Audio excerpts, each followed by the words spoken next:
Sonobook présente Le Tartuffe ou l'imposteur. Comédie de Jean-Baptiste Poquelin, dit Molière.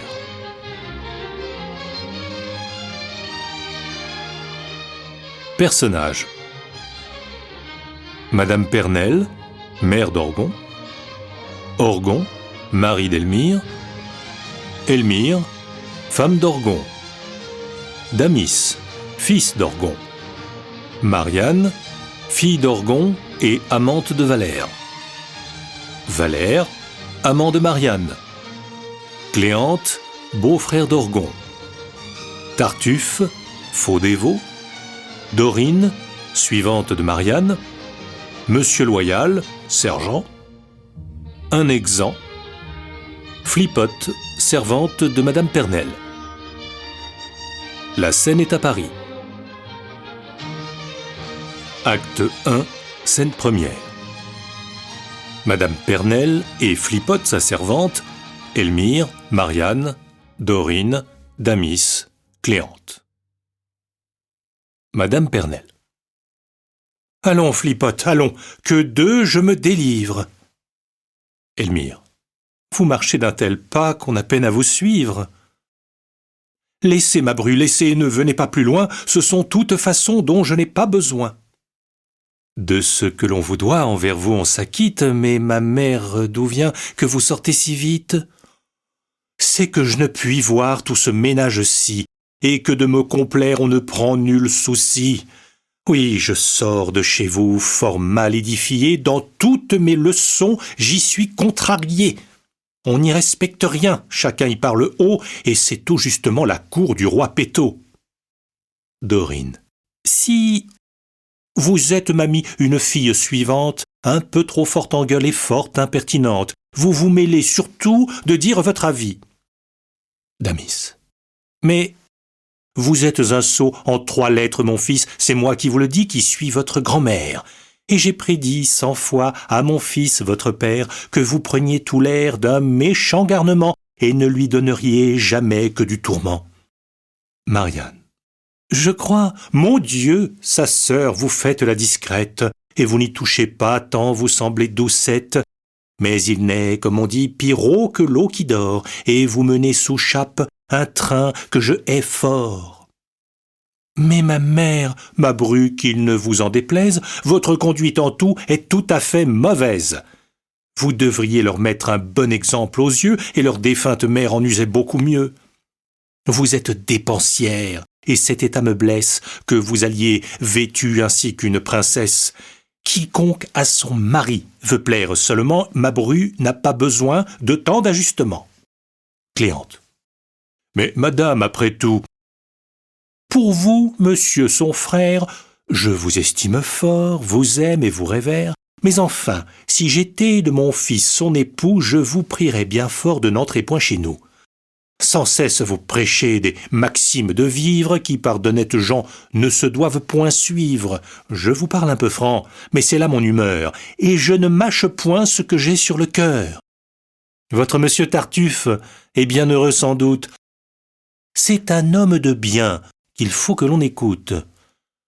Et je ne puis souffrir sans me mettre en courroux de le voir querellé par un fou comme vous. Quoi?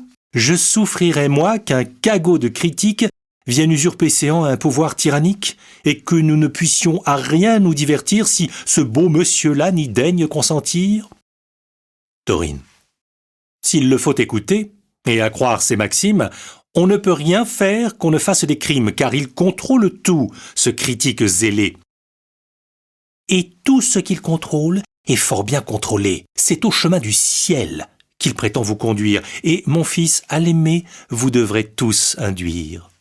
Non, voyez-vous, ma mère, il n'est père ni rien qui me puisse obliger à lui vouloir du bien. Je trahirais mon cœur de parler d'autre sorte. Sur ces façons de faire, à tout coup je m'emporte. J'en prévois une suite, et qu'avec ce pied plat, il faudra que j'en vienne à quelque grand éclat. Dorine. Certes, c'est une chose aussi qui scandalise de voir qu'un inconnu séant sa patronise, qu'un gueux, quand il vint, n'avait pas de souliers, et dont l'habit entier valait bien 6 deniers, en vienne jusque-là que de se méconnaître, de contrarier tout, et de faire le maître. Et merci de ma vie, il en irait bien mieux si tout se gouvernait par ses ordres pieux.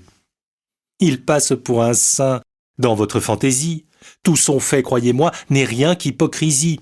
Oh, voyez la langue! À lui non plus qu'à son Laurent, je ne me fierais moi que sur un bon garant.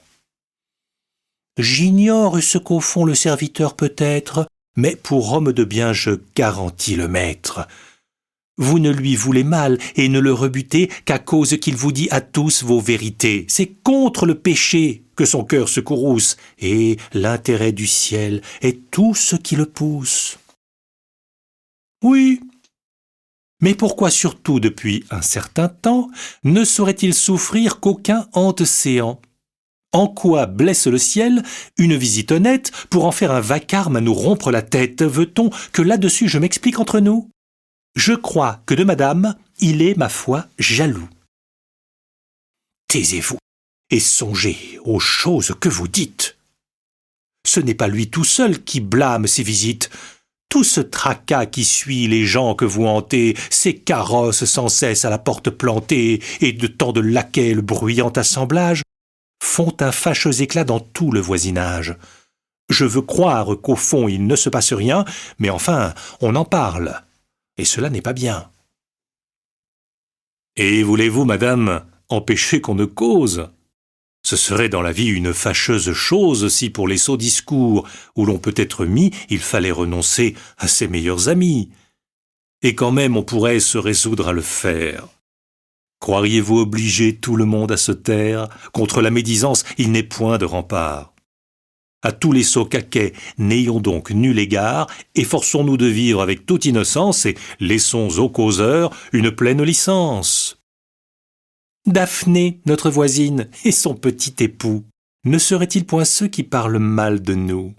Ceux de qui la conduite offre le plus à rire sont toujours sur autrui les premiers à médire. Ils ne manquent jamais de saisir promptement l'apparente lueur du moindre attachement, d'en semer la nouvelle avec beaucoup de joie et d'y donner le tour qu'ils veulent qu'on y croie. Des actions d'autrui, teintes de leur couleur, ils pensent dans le monde autoriser les leurs, et sous le faux espoir de quelque ressemblance aux intrigues qu'ils ont données de l'innocence, ou faire ailleurs tomber quelques traits partagés de ce blâme public dont ils sont trop chargés. Madame Pernelle. Tous ces raisonnements ne font rien à l'affaire. On sait qu'Orante mène une vie exemplaire. Tous ses soins vont au ciel, et j'ai su par des gens qu'elle condamne fort le train qui vient séant. Dorine. L'exemple est admirable, et cette dame est bonne. Il est vrai qu'elle vit en austère personne, mais l'âge dans son âme a mis ce zèle ardent, et l'on sait qu'elle est prude à son corps défendant. Tant qu'elle a pu des cœurs attirer les hommages, elle a fort bien joui de tous ses avantages. Mais voyant de ses yeux tous les brillants baissés, au monde qui la quitte, elle veut renoncer. Et du voile pompeux d'une haute sagesse, de ses attraits usés, déguiser la faiblesse. Ce sont là les retours des coquettes du temps. Il leur est dur de voir déserter les galants. Dans un tel abandon, leur sombre inquiétude ne voit d'autre recours que le métier de prude, et la sévérité de ces femmes de bien censure toute chose et ne pardonne à rien. Hautement, d'un chacun, elles blâment la vie, non point par charité, mais par un trait d'envie, qui ne saurait souffrir qu'une autre ait les plaisirs dont le penchant de l'âge a sevré leur désir. Voilà les contes bleus qu'il vous faut pour vous plaire. Ma bru, l'on est chez vous contrainte de se taire, car madame a jasé, tient le dé tout le jour, mais enfin je prétends discourir à mon tour. Je vous dis que mon fils n'a rien fait de plus sage qu'en recueillant chez soi ce dévot personnage. Que le ciel au besoin l'a séant envoyé pour redresser à tous votre esprit fourvoyé. Que pour votre salut vous le devez entendre, et qu'il ne reprend rien qui ne soit à reprendre. Ces visites, ces bals, ces conversations, sont du malin esprit toutes inventions. Là, jamais on n'entend de pieuses paroles, ce sont propos oisifs, chansons et fariboles. Bien souvent, le prochain en a sa bonne part, et l'on sait y médire, et du tiers et du quart. Enfin, les gens sensés ont leur tête troublée de la confusion de telles assemblées. 1000 caquets divers s'y font en moins que rien. Et comme l'autre jour un docteur dit fort bien, c'est véritablement la tour de Babylone. Car chacun y babille, et tout au long de l'aune, et pour conter l'histoire où ce point l'engagea, voilà-t-il pas monsieur qui ricane déjà? Allez chercher vos fous qui vous donnent à rire, et sans... Adieu ma bru, je ne veux plus rien dire. Sachez que pour séant, j'en rabats de moitié, et qu'il fera beau temps quand j'y mettrai le pied. Allons, vous rêvez et baillez aux corneilles. Jour de Dieu, je saurai vous frotter les oreilles. Marchons, Gaupe, marchons. Scène 2. Cléante, Dorine. Cléante.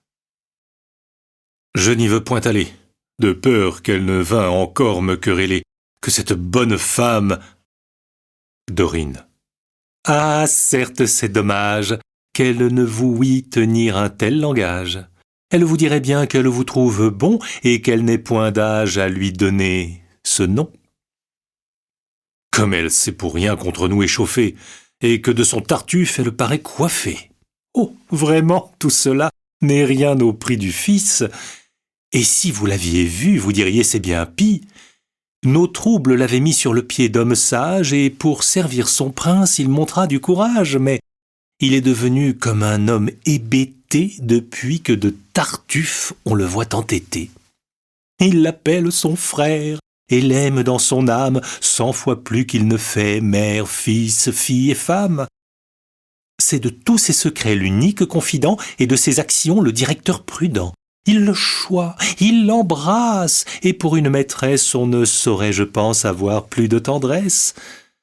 À table au plus haut bout, il veut qu'il soit assis. Avec joie, il l'y voit manger autant que 6. Les bons morceaux de tout, il fait qu'on les lui cède, et s'il vient à rôter, il lui dit « Dieu vous aide ». Enfin, il en est fou, c'est son tout, son héros. Il l'admire à tout coup, le cite à tout propos. Ses moindres actions lui semblent des miracles, et tous les mots qu'il dit sont pour lui des oracles. Lui qui connaît sa dupe, et qui veut en jouir, par 100 dehors fardés à l'art de l'éblouir.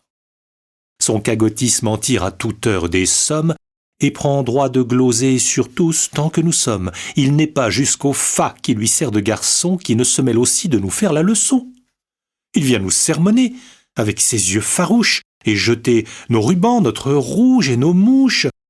Le traître, l'autre jour, nous rompit de ses mains un mouchoir qu'il trouva dans une fleur d'essaim, disant que nous mêlions par un crime effroyable avec la sainteté les parures du diable. Scène 3. Elmire, Marianne, Damis, Cléante, Dorine. Elmire.